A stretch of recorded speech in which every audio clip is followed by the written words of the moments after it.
সুধা বলে, দিদি আমি তো কিছুই বুঝতে পারছি না, কোন চিঠির কথা তুমি বলছো?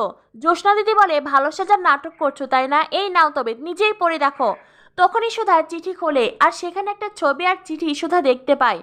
চিঠিতে লেখা আছে, সুধা আমাদের বিষয়ে সব কিছু জেনে গেছে আর ও এই ছবিটা দিয়ে আমাকে বারবার ব্ল্যাকমেল করছে। আমি যদি তোমার সঙ্গে কোনো সম্পর্ক রাখি তবে এই ছবিটা মিডিয়াতে দিয়ে দেবে।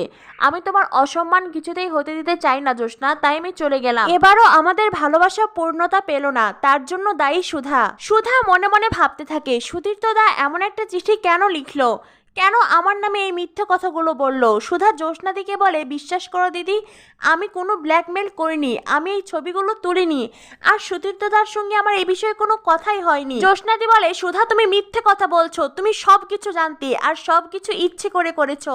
তোমার জন্যই আমি আবারও আমার ভালোবাসার মানুষকে হারালাম।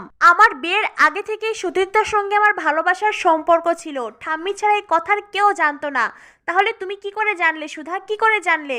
গজানন উৎসবের দিনে সুধীর্তকে ঠাম্মি দেখেছিলেন, তারপরও ঠাম্মি বাড়িতে কারো সামনে এই বিষয়ে একটা কথা বলেননি, তাহলে তুমি কি করে জানলে? সুধা বলে, দিদি ভাই তুমি কেন বুঝতে পারছো না? তুমি এটা ভুল করছো, এটা হতে পারে না। তুমি তোমার পরিবারের কথা ভাবো, তোমার ভাই, তোমার মা বাবা, তাদের কথা ভাবো। তুমি একবার বেরিয়ে গেলে ওই বাড়িতে আর কখনো যেতে পারবে না। জ্যোৎস্না দিদি বলে, আমি ওই বাড়িতে আর ফিরতে চাই না, আর আমি কারোর কথা ভাবতেও চাই না। আমি কি একাই সবার কথা ভাববো? আমার কথা তো কেউ ভাবেনি। ঠাম্মি তো জানতেন আমাদের সম্পর্কের কথা, ঠাম্মি মেনে নেয়নি, জোর করে উজ্জ্বলের সঙ্গে আমার বিয়ে দিয়েছিল, যে এই বিয়েটা আমি মানতে পারিনি, আর কখনো উজ্জ্বলকে স্বামী হিসেবে আমি মানতে পারবো না।